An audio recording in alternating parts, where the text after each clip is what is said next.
Yo, yo, yo, what's up, everybody, and welcome to A&E Blitz, exclusively on YouTube, where me and my co-host discuss a few topics that we came up with, we thought you guys would enjoy, and welcome to it, my friend. I got across the table, we got Tim. We were just thinking of some cool shit that we could quickly just talk about, and we think you guys be interested in, and this is the inaugural episode that we are really excited for for you guys to share. It's gonna be a good time, and I think our inaugural topic is the fall of Marvel. Marvel, man. Let's just jump right into it. I mean, there's a lot to unpack. What happened? There was honestly a lot to unpack, right? Like much happened. You went from the pinnacle of all cinema with Avengers Endgame and Infinity War. Yeah, and then right after that, Spider-Man No Way Home. And then you have the box office bombs, the Marvels, the failing Disney Plus shows. What's the other one? That Ant-Man was Sony. Ant-Man was terrible too. I don't even think Ant-Man was a terrible movie. I just think it was terrible. It was box office terrible. Yeah, box office was terrible, and then on top of that, you have the whole problem right now with Kang, with Jonathan Majors getting fired. So now everything's in limbo. Do they pivot? Do they recast? Right now they are in a literal shitstorm. Yeah, from everything I've seen, they're not going to recast they're not going to recast him. I think it would be ill-advised to recast him at this point. You've had him show up in such a short amount of time. He showed up in so much shit, right? He showed up in Loki. He showed up in Ant-Man. He showed up in one of the other Marvel shows. So it would be ill-advised to just recast him. I think from all the rumors I've seen, they're going to pivot over to Doctor Doom, which I love. I mean, Doctor Doom, Silver Surfer, kind of go towards the Fantastic Four and lean into that, which I think is a great decision. Obviously, some Marvel fans have been starving for the Fantastic Four to show up finally, and we did get them in Multiverse of Madness. We did get what's his face? I think the only good thing is that I realistically, I'm not going to sit here and lie to you. I haven't watched the Marvels. I haven't. I haven't either. I haven't seen it. I heard it wasn't good. I waited months to watch Ant-Man. I heard it wasn't good. I didn't, I wasn't, running to get to the theaters to see it. But as far as I'm aware, Kang is officially dead. You know what I mean? Ant-Man killed him. Yeah. He's done. And they can easily run with that. They can easily sever it right then and there. Yeah. Loki right now is the master of the universe. Yeah, he's kind of holding it all together right now. Which is a perfect ending, by the way. We didn't get to discuss that in our normal podcast series, but I love that. I thought it was a great ending. I think that was the one gem we've had recently was Loki Season 2. Well, Loki in general was just a really fun TV series. It was fun. It was had the right pacing. It had a star-studded cast. I mean, you can't really deny great that. Actors in there, bro. I mean, you had the star-studded cast. You had a really great storyline, a really great redemption arc for Loki. And I think it just turned out to be really great. But, moving forward, I'm scared for what they're going to do, right? Because that was, your last really great show or, piece of content, period. And it's over. You can't do much with him now because of where he's at. Story-wise, you can't do much with him. So, well, luckily, I mean, he is the god of mischief, right? Yeah, he can clone himself. If he can strengthen his powers and create a clone to that hold it together while he goes down while he does what he's got to do. Yeah, there's a chance there. True.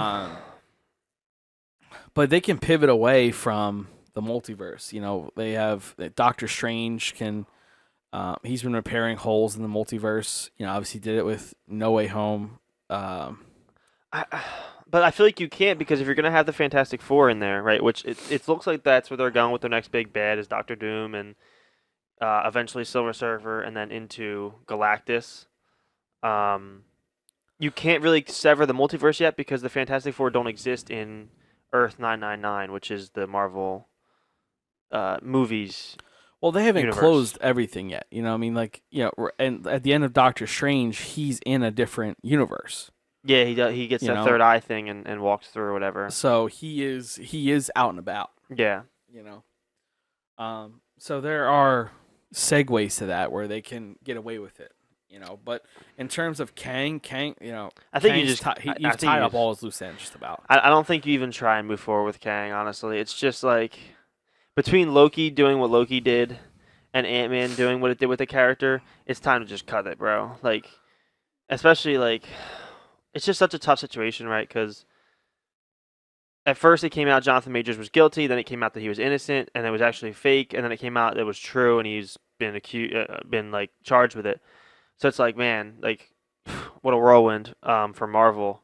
You know, they were gonna get rid of him, then they were gonna keep him, then we're gonna get rid of him. Now they have to get rid of him, right? And it's like, um, it's just kind of been like a shit show for Marvel recently, especially with kind of the flops that they've had at the box office, like you said. From what I heard, Madam Web didn't do so hot box office either. No, and a lot of the actors and actresses are diving away from that. Like they're literally like openly Sydney Sweeney criticizing. Sydney Sweeney's bailing. They're openly criticizing it, and that's the thing that's crazy is like they're literally openly saying in interviews like, yeah, it's not too hot. Like she was on SNL and she was like, yeah, it's don't go. I know you didn't see me in Madam Web. You might have saw me in Euphoria though, which hasn't had a season in almost 2 years now. So that's kind of a huge hit to the pockets there of Marvel. It gotta hurt, you know. But like I said, like we do have all of the Spider-Man movies hitting the theaters again soon. I don't know if you saw that. They're re-adding them. I just think that you have a really great like a really great thing there. You know what I mean? Like you have, I think Tom Holland's on to do one more. I believe he's on. I think he's 100% on for one more, and just the way he is, I feel like he'll be on for a bunch more. I don't think so. I think. You think he's ready to move on? I think he's ready to move on because it's like he's already like been like, I'm not sure if I want to do this. He's already been at the top of like that now at this point. Like I think because he was around for Endgame and Infinity War and stuff. Yeah, I mean I think it's a great time for him to segue to Miles Morales. You know, that's a character that people have been asking for a long time. Well, if that's the case, then who do you cast as Miles, right? Because there's like 1,000 options at this point. You know, I think it makes it really hard to just pivot that character right out of nowhere. You have to find. Well, that's what No Way Home's all about. Yeah. Or the next Spider-Man movie. You know, right now Spider-Man has nobody. Right? Everyone forgot who he was. Yep. So now he has to go find this Miles Morales, you know, that exists, right? Because even in the animated shows, Miles Morales isn't affected by the multiverse at first. He finds Spider-Man in real time, and then he gets pulled in the multiverse. Yeah. So, you know, Peter Parker and Miles Morales can exist at the same time. Yeah, I honestly haven't even watched the newest Miles Morales movie that came out. What's it called? Across the Spider-Verse? Yeah. I still haven't even watched that. And I feel really bad. It's very good. I've been meaning to. I've never had a chance to sit down for 2 hours and devote my time to it because I know it's a good movie. I really enjoyed it. Like, and I'm not one for anime, like anime style movies. Yeah. But like, I really did enjoy the Spider-Man animated films. Yeah, I think they did. I think they tapped into that charm that the original animated series had. You know, I think that it's kind of, you know, really, it's gotten to a place where like they were entertaining because they were really fast paced. They had that comic book style, like pop up text and stuff like that, and they had a different style of imagery in terms of like full length movies that we don't see very often, and it was very creative. I think overall, like we look at Marvel, they have these gems that they're sitting on that they don't always fully utilize, and then they have these duds that they try and go all in on. Like Madam Web, to me, it just didn't make any sense. It came out of nowhere. They were trying to kind of like run off the back of No Way Home and the success of the Miles Morales trilogy, but it just didn't. It just flopped. You didn't set the characters up. It just kind of went bleh, and like died really flat. So I think, like I said, Marvel has these gems that they're sitting on that they should be utilizing or that they could utilize. But I've also seen plans from Disney to take a step back on a lot of projects and kind of focus more on their film rather than on their TV shows. So hopefully moving forward, that will be a great fix for them. You have like great shows like Jesus. Oh man. Falcon and the Falcon and Winter Soldier. Yeah. Great show. Right? Great show. Great first Moon season. Knight. Great Moon show. Knight was fantastic. A lot of people shit on it. It was fantastic. I'm sorry. I thought it was really good. I thought the CGI was good. I thought the action sequence were good. Mm-hmm. The acting was good. The story was pretty good. I don't think it was great, but it was pretty good. I mean, acting, you have Oscar Isaac, man. That guy's a god. He's really solid. I mean, look at the projects he's done in the past. You know yeah. what I mean? Really solid actor. Yeah. But you have a lot of like good things to work with, so you shouldn't scrap everything. But they do need to really focus on getting back to the roots, man. Over quantity. Yeah, you know, and they need to. Now they need to. I saw how they were trying to build up Kang, but now they need to do the same thing with the Fantastic Four, right? Yeah, they need to create the Fantastic Four film, introduce Doctor Doom. Yes. But he can't be the big bad in the first film. He can't. He has he has to like that. It has to be like Silver Surfer, and like kind of like how Justice League was, where you have Steppenwolf, right? Yeah. Who's under bidding for Darkseid. Yes. And then Darkseid sends another end. minion, and eventually Darkseid becomes the main villain. Like exactly how they did Thanos. Exactly how they did with Thanos. Yeah. And it's and obviously like you can literally recreate that formula over and over and over, and people will eat it the fuck up. You just have to tie it in the right way. Yeah, you do. As long as you use story beats that exist in your previous medium, like comic, because let's be honest, like, Doctor Doom can fuck up anybody on the Avengers. Oh yeah, probably. I mean, he's literally insane. Yeah, he's cracked. At his highest form, he's cracked. And then you have like the Silver Surfer who's tied in there. Then you have Galactus, who's literally who eats planets. Bro, like you have so many options, and there's so many omnipotent people you can utilize. Like the Watcher in live action. Or maybe you introduce Doctor Doom as the first villain, and then he prolongs to Silver Surfer, then you prolong to Galactus. But it has to be stretched out across multiple movies. You can't just can't be, Avengers, done. Okay, cool. It can't be Batman v Superman as the second movie. With like 7 characters mashed in there. Like that was our first appearance of Batman, our first appearance of Wonder Woman, our first appearance of like you can't waste a character like they wasted Doomsday so early in that whole series. Bro, and I hated that because he was such a good character. Doomsday's one of the greatest Superman villains of all time. It's like with the exception of Lex Luthor. Yeah. Yeah, and like Batman has like obviously the rogues gallery of villains, he has such great villains. But even then, like they kind of been like there's a lot of people that they haven't even delved into, and there's how many Batman films. I mean, like you've seen obviously Mr. Freeze, Joker, Bane, Riddler, Penguin. Scarecrow, Penguin, and that's only like half of the ones that he really has like deep in the bag. Yeah, I mean, then you can start going to like Poison Ivy, Harley Quinn, literally. You can start introducing some of those Suicide Squad Deadshot characters, and stuff like that. Yeah, that you would really like to see, and then like Marvel has to dig deeper in the bag. When they like the whole entire MCU was kickstarted because they went deep in their bag and they found a character that wasn't super popular, and they made him fucking awesome.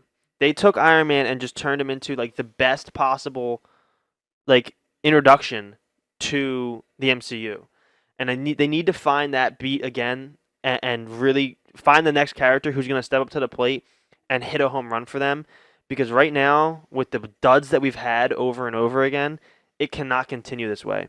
We need to find that next person who's really going to fill the gap for Marvel.